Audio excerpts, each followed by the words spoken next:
उस वक्त गांव के जीवन की शुरुआत भोर के समय पक्षियों की चहचहाट और धीमी सूरज की किरण से होती थी दोस्तों।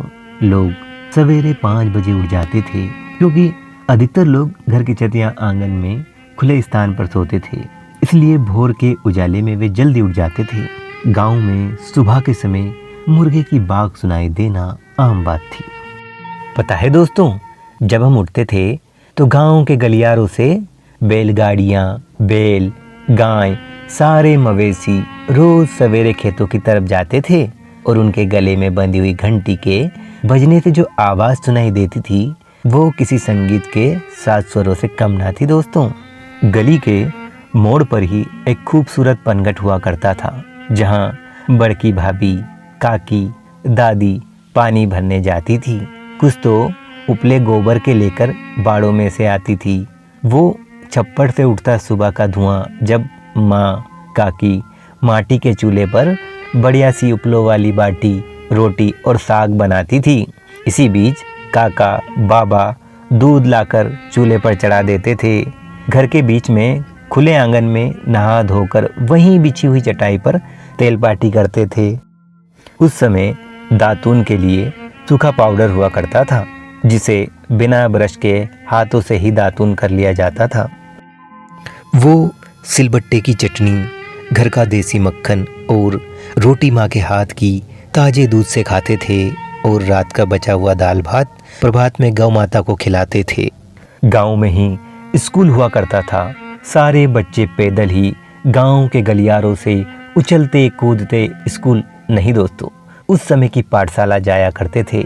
और इधर काकी माँ एक साड़ी के कपड़े में गुड़ और घी के साथ रोटी का टिफिन बांधती थी, जिसे सर पर रखकर पगडंडी से होते हुए खेत की ओर जाती थी। हमारे बाबा, काका दिन भर अपने खेतों में काम करते थे और दोपहर का भोजन आम की ठंडी छांव में बैठकर करते थे और खाते खाते पक्षियों और कुत्तों को रोटी डालते थे। उस समय का जीवन भाई आडंबरों से दूर होता था दोस्तों। हमारे काका, बाबा रूखा सूखा जो भी मिल जाता था खा लेते थे और मोटा और सस्ता कपड़ा पहनते थे। दोस्तों, गांव में ही किसी बरगद या पीपल के पेड़ के नीचे हमारे बड़े बुजुर्गों के चौपाल का जमघट लगा रहता था और वहीं कहीं आसपास गली में मदारी बंदर का खेल दिखाता था। उस समय दोस्तों स्कूल की छुट्टी जल्दी हो जाया करती थी और हम उसी चौपाल पर बैठकर बड़े बुजुर्गों से बतियाते तो कुछ दादा ताऊ से पैसे मांगते थे और कुछ हमारे बड़े बुजुर्ग चौपाल पर ही नाई से दाढ़ी बनवाते थे और हम लुका छिपी, चोर पुलिस और गुलाम डाल खेलते थे।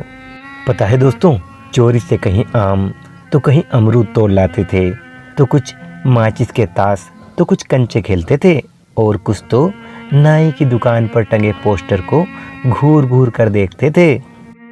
शाम के समय खेत खलिहानों से पशुओं की लंबी लंबी कतारें आती थी, जिन्हें देखकर हम खुश हो जाते थे, क्योंकि माँ बाबा उस समय घर आ रहे होते थे और ढलते सूरज की लालिमा सबको भाती थी और हम तो दौड़ते हुए बैलगाड़ी में चढ़ जाते थे और चारे की गठरी पर बैठ जाते थे। और शाम की वो गुड़ की चाय सभी एक साथ कब्बासी में पीते थे। रात को मक्के की रोटी, चने का साग, जिसका क्या मुकाबला करेगा आज का च्यवनप्राश। रात को आंगन में लेटे हुए हम सभी अपनी दादी से भूत के किस्से और सियार लोमड़ी की कहानी सुनते थे। मिट्टी तेल की चिमनी और दीपक घर में जलते थे और रात में कहीं दूर रेडियो में वो पुराने गीत बजते थे। नमस्कार दोस्तों, आशा करते हैं आप अच्छे होंगे, बढ़िया होंगे, मस्त होंगे दोस्तों। जो हमारा वीडियो आपको कैसा लगा कमेंट में ज़रूर बताना दोस्तों। चैनल को सब्सक्राइब कर लो ताकि आगे नई नई वीडियो ऐसे लाता रहूँ आपके लिए।